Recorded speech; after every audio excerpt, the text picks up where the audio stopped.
อ้าวก็สบายดีทักทายพ่อแม่พี่น้องป้องปายทุกคู่ทุกคนเด้อครับกบพ่อเบาลาวพาแซ่บของเก่ามื้อนี้พี่น้องมื้อนี้แกงหน่อไม้พี่น้องกับเฮ็ดขาวเก็บอยู่น้ำขอนพี่น้องแกงหน่อไม้ใส่หมูพร้อมเฮ็ดขาวพร้อมเฮ็ดขาวดอกน้อยๆพี่น้องป้องปายพอดีแซ่บพร้อมกับผักหญ้าข่าหุ่นพี่น้องมักใส่มะกะทินมาทำมาแซ่บๆนำกันเด้อพี่น้อง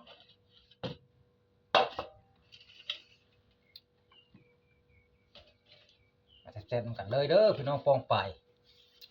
ข้าวเหนียวร้อนๆก็นึ่งสุกพี่น้องมาพกๆกับเบาลาวเด้อพี่น้อง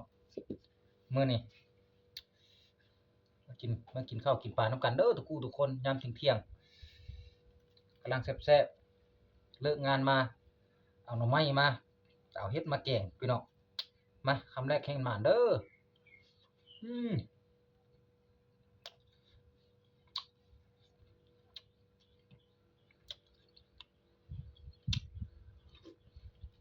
มื้อนี้ต้องมีมนต์มีกระถาจักหน่อยเป่าพี่น้องถ้าบ่เป่าไปบ่รอดอืมอืมอืมมักลิ้นอ่อนๆพี่น้องทำ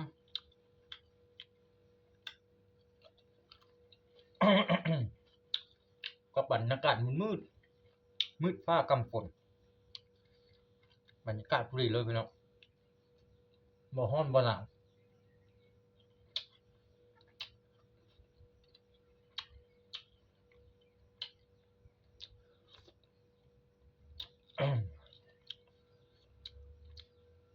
พี่น้อง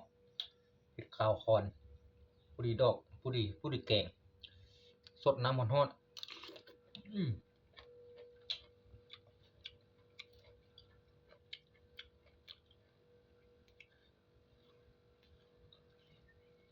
ก็ย้อนหมักไส้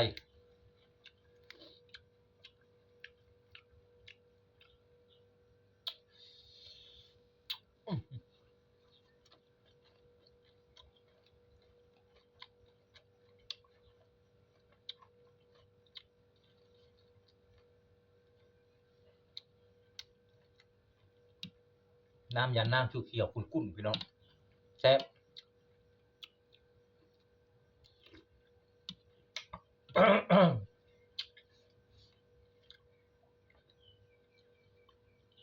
ข้าวก็ร้อนแกงก็ร้อนกินไว้บ่ได้พี่น้องอืมอืม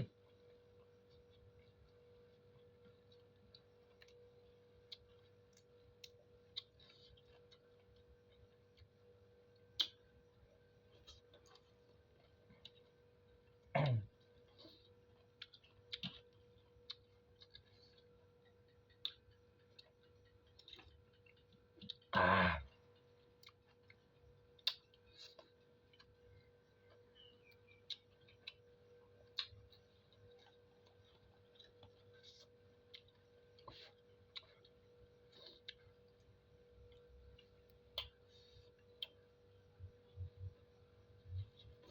อืม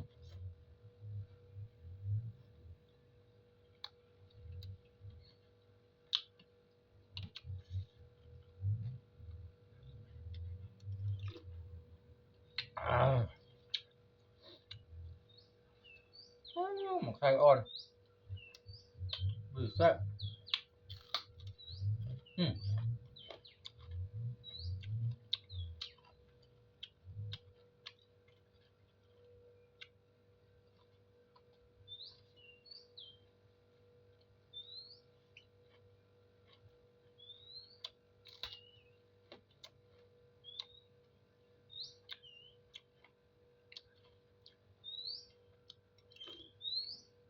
อ่า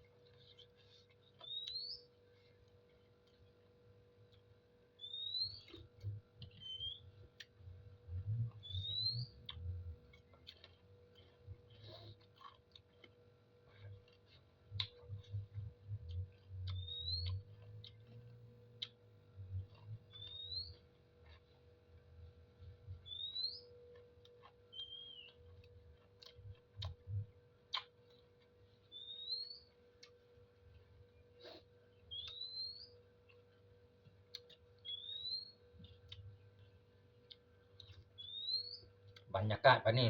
ดำให้ดำหน้าเนาะพี่น้องแล้วกันเบิดและบ่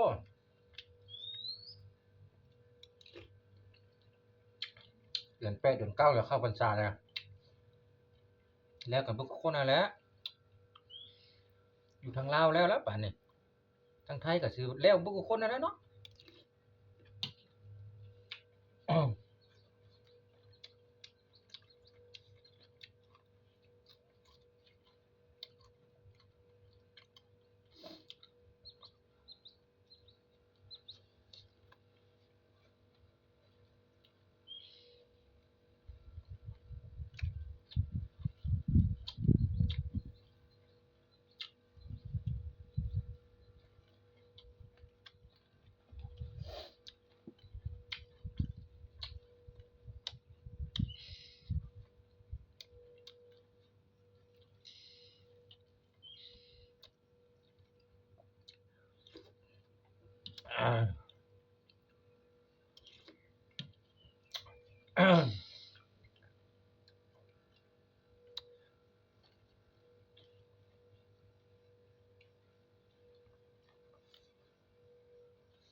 หน่อไม้เจ้าไผ่พี่น้องเอานอมันจักแซ่บน้ำหนึงเจอข้างนอก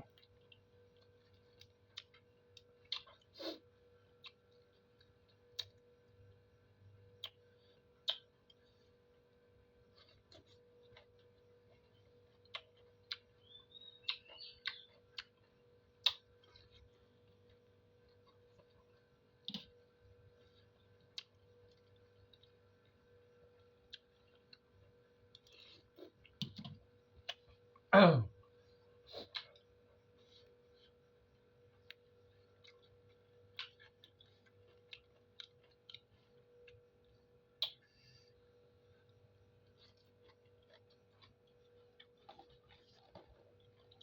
อ้เหงื่อแตกแล้วพี่น้อง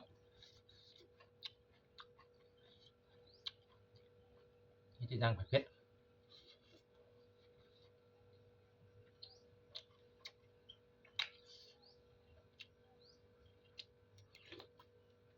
อ่า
ฮ้อนพี่น้อง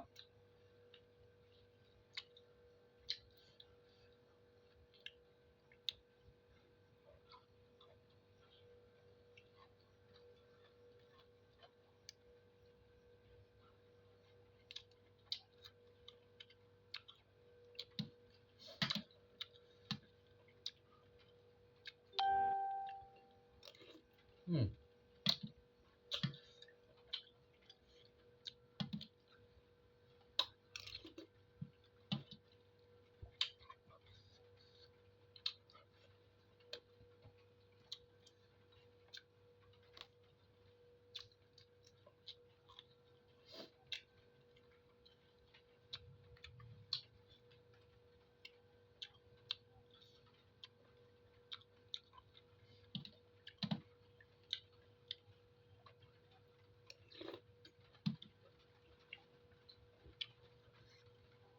โ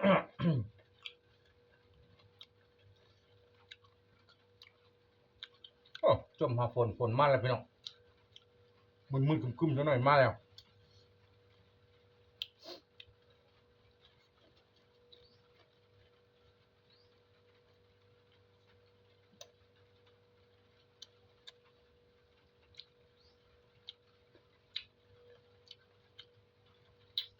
คลิปนี้มาฮอดนี้ก่อนพอสำนี้ก่อนเนาะพี่น้องคลิปหน้ามาพ่อเบาเล่าวใหม่ฝากพี่พังน้องกดไลค์กดแชร์เบาเล่าวด้วยเด้อกดติดตามเบาเล่าวด้วยเพื่อเป็นกำลังใจเบาเล่าวเด้อครับฟังเล่าวฟังไทยแกงหน่อไม้ใส่หมูใส่เห็ดขาวเมนูตัวหน้าสิมีหยังมาฝากพี่พังน้องเดี๋ยวติดตามกันเด้อพี่น้องคลิปนี้